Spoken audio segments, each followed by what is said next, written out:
Welcome back to another episode of Trending FAQs. Today we will be explaining all you need to know about NFT. Be sure to hit that subscribe button and leave a like and share with friends and family so you don't miss any of our future uploads. NFTs are currently taking the digital art and collectibles world by storm. Digital artists are seeing their lives change thanks to huge sales to a new crypto audience. And celebrities are joining in as they spot a new opportunity to connect with fans. But digital art is only one way to use NFTs. Really, they can be used to represent ownership of any unique asset, like a deed for an item in the digital or physical realm. What is a fungible versus non-fungible asset? The concept of fungibility refers to the ability for an asset to be exchanged equivalently with another asset of like kind. A practical example of a fungible asset is the US dollar, where you can trade $1 for another knowing the value is exactly the same regardless of which dollar you have. In contrast to fungible assets, non-fungible assets are valued differently based on their unique attributes and scarcity.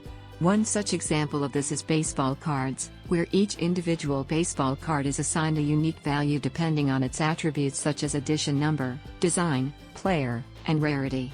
Baseball cards are not fungible because every baseball card is valued differently and thus cannot be exchanged directly for any other baseball card.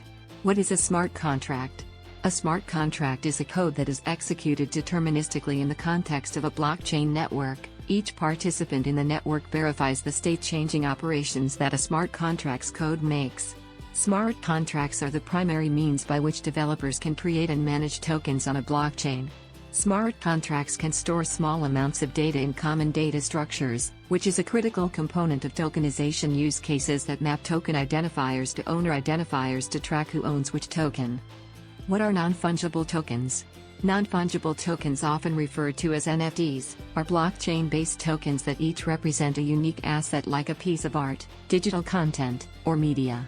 An NFT can be thought of as an irrevocable digital certificate of ownership and authenticity for a given asset, whether digital or physical. What are the key characteristics of a non-fungible token? Non-fungible tokens, NFTs, are designed to be 1. Cryptographically verifiable. 2. Unique or scarce. 3. Easily transferable. Leveraging cryptographic signatures native to the blockchain on which an NFT is issued, one can easily determine the origin and the current owner of the asset in question in seconds. How is a non-fungible token created? A non-fungible token is created by an artist, creator, or license holder through a process called minting. Minting is a process that involves signing a blockchain transaction that outlines the fundamental token details, which is then broadcasted to the blockchain to trigger a smart contract function that creates the token and assigns it to its owner. Under the hood, a non-fungible token consists of a unique token identifier, or token ID, which is mapped to an owner identifier and stored inside a smart contract. When the owner of a given token ID wishes to transfer it to another user, it is easy to verify ownership and reassign the token to a new owner. What types of assets can non-fungible tokens be used for? Non-fungible tokens can be created to represent virtually any asset, whether physical, digital, or metaphysical. However, the most common NFT assets are digital art, digital collectible items, pieces of content like video or audio, and event tickets. What types of use cases are non-fungible tokens being utilized for? NFT event tickets. Companies can distribute and sell tickets to events using NFTs, reducing friction for verification of ownership and authenticity and helping to eliminate fraud. Furthermore, there are infinite possibilities for post-purchase collectability of tickets through exclusive experiences and digital art. Fan or customer engagement. Brands or organizations can issue or sell NFTs that represent exclusive collectibles, products, experiences, or voting rights for the future development of a product or service in order to deepen the engagement customers or fans have with the brand or organization. In-game items. Video games are walled gardens today. Players do not own their digital items and secondary markets are hard to implement. NFTs can be used to create a widely varied ecosystem of in-game digital items that can be bought, sold, and exchanged on open secondary markets and used across a broader gaming ecosystem rather than anchored to one game. Digital collectibles. Organizations, or individuals who have a well-defined brand can create NFTs that can be sold on the open market to fans or brand-loyal customers as collectibles. Think of a company like Disney that has huge brands of licensed universes like Star Wars and Marvel. Credentialing. Identity credentials like driver's licenses can be issued as NFTs to reduce the burden of proof for these credentials and eliminate the siloed nature of credentials today. Royalties. NFTs can track fractional ownership or royalty entitlement for a piece of media or content or art. How to buy NFTs. If you're keen to start your own NFT collection, you'll need to acquire some key items. First, you'll need to get a digital wallet that allows you to store NFTs and cryptocurrencies. You'll likely need to purchase some cryptocurrency, like Ether, depending on what currencies your NFT provider accepts.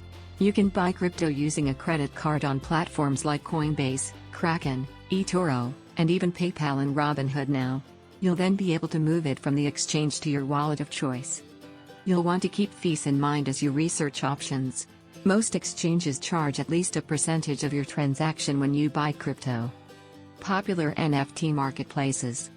Once you've got your wallet set up and funded, there's no shortage of NFT sites to shop. Currently, the largest NFT marketplaces are OpenSea.io. This peer-to-peer platform bills itself as a purveyor of rare digital items and collectibles. To get started, all you need to do is create an account to browse NFT collections. You can also sort pieces by sales volume to discover new artists. Rarible. Similar to OpenSea, Rarible is a democratic, open marketplace that allows artists and creators to issue and sell NFTs. Rari tokens issued on the platform enable holders to weigh in on features like fees and community rules. Foundation. Here, artists must receive upvotes or an invitation from fellow creators to post their art. The community's exclusivity and cost of entry. Artists must also purchase gas to mint NFTs, mean it may boast higher caliber artwork. For instance, Nyankak creator Chris Torres sold the NFT on the Foundation platform. It may also mean higher price is not necessarily a bad thing for artists and collectors seeking to capitalize, assuming the demand for NFTs remains at current levels, or even increases over time. Although these platforms and others are hosts to thousands of NFT creators and collectors, be sure you do your research carefully before buying. Some artists have fallen victim to impersonators who have listed and sold their work without their permission. In addition, the verification processes for creators and NFT listings aren't consistent across platforms. Some are more stringent than others. OpenSea and Rarible, for example, do not require owner verification for NFT listings. Buyer protections appear to be sparse at best, so when shopping for NFTs, it may be best to keep the old adage caveat emptor, let the buyer beware, in mind. Should you buy NFTs? Just because you can buy NFTs, does that mean you should? It depends. NFTs are risky because their future is uncertain, and we don't yet have a lot of history to judge their performance. Since NFTs are so new, it may be worth investing small amounts to try it out for now.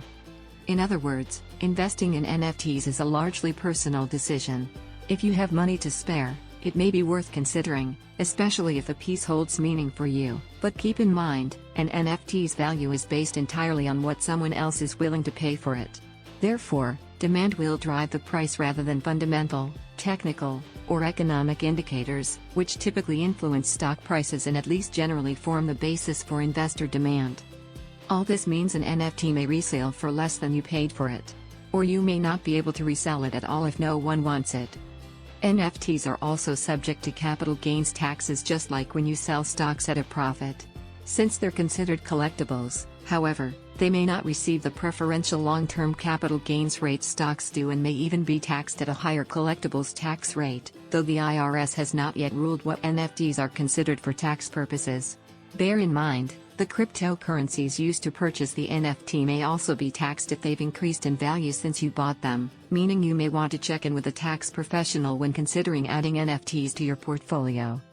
That said, approach NFTs just like you would any investment. Do your research, understand the risks including that you might lose all of your investing dollars, and if you decide to take the plunge, proceed with a healthy dose of caution. Thanks for watching. Please subscribe to our channel for more life-changing videos. Also like, share, and drop a comment down below letting us know what video you would like to see next.